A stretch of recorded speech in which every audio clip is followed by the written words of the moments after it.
Cavaliers sit in the locker room after these couple of games or talk after before practice? Like, what are some of the areas that you guys talk about working on? You know, kind of making the game easier. I know that sounds simple and kind of cliche, but I think it's how you go about it. Like look at last night, for example. A team that switches 1 through 5. It's easy to turn it into an isolation game, and not for selfish reasons, but because we're both so good at being able to attack and create. But it's a lot of work for each other, so kind of making it simple in each other that way. So kind of playing off of each other, whether it's a small pick and roll, just driving to a simple kick, and then it's the second side, come back to DZ, and he goes. Then you look on the conversely on the defensive side, being able to support each other from the wing standpoint.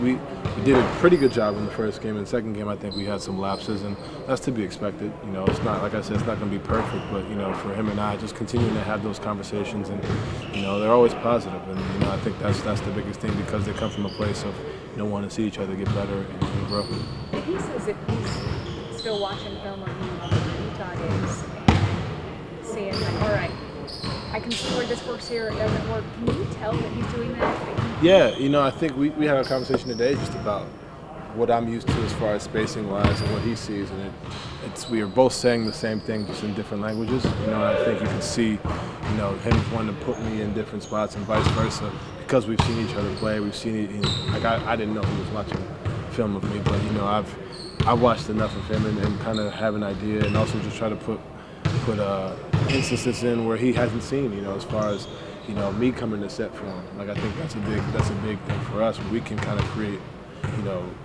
advantages, because keeping the defense on their heels, because he's so good. He can score 40 just by isolation basketball the whole night. But it's being able to make it, like I said, make it easier for each other. Also being able to find spaces where you like to shoot from. Putting me on the right side, or putting him on the left side, or putting Karras on one side and K-Love right here. So that all goes into being a point guard. It also goes into being a leader and being a talented young player, in which he is, and we're both trying to help each other out.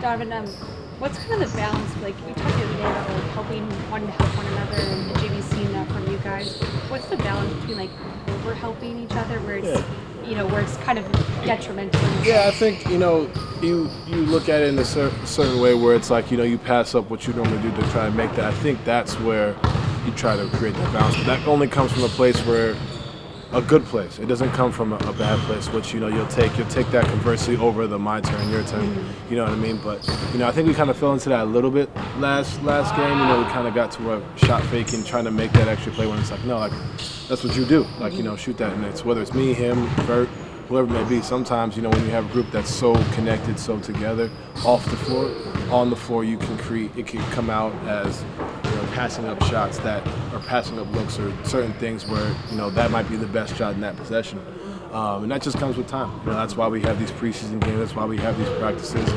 And like I said, the first game it was seamless. The second game it wasn't so seamless, and now we learn to move on to the third one, because it's not always just going to be, it's not always just going to come and work. And that's what this is for. And just feeling it out, getting the film, not playing against each other in practice. Being able to see that, and it's a good problem to have, and we'll continue to build out and work on it. JV said it was important too for you guys to see the level, the style of play last night that Philly brought, and the physicality. Yeah. What stood out to you about that, and then what you guys can take from that moving forward? Yeah, that's the good old Houston Rockets is what I call it for me in the playoffs. My first 2 years, you look at James and PJ kind of leading that. Obviously Maxey was huge as well, but I'd look at James and PJ and D House. Those were the two guys my first 2 or 3 years who we saw every year in the playoffs. That's the style of basketball. PJ's at the 5, spacing it out, and trying to be physical. And I think the biggest thing when you have a team that like us who want to move the ball, get to the second side, a great way to try and take teams out of it is to be physical, to try and disrupt the movement, because at the end of the day we're so quick, we're so fast, but trying to use your force, your strength to kind of get us to start farther out, to force us into isolation basketball. And we hadn't, as a group, we hadn't seen that all training camp, so it's good to see that now in the preseason and understand ways to attack it. And they did a good job. I mean, like I said, they've been doing this since I've been in the league, so at least 6 years and before that. So they did a great job raising their level. They're talented players. They're all NBA level players, and we just got to continue to build and work on it. It's nothing to get down on. It's there are lapses that we had, and we just got to go back and fix it. A lot of teams nowadays, Donovan, are doing the switch-heavy approach, and I would assume that's what a lot of teams are probably going to do against you guys. What is the best way for you as a group to attack that, given that you do have so many good one-on-one players? Using each other, playing in space as opposed to playing in crowds, continuous movement, throughout our actions, so I use an example. So if I'm getting the ball from the corner, now I'm swinging to the second side. I'm either going to chase it and play with the second side, or he can go play with the guy in the corner. But sprinting into your actions continuously, because it's like, I don't want to use the football analogy, but like when you're up with somebody, like you're right here, everything's physical, everything's here. But once you back up, now they have to come to me. Now I have room to attack and get by. Now I have room to make a play, to create a set of pick and roll, slip a pick and roll.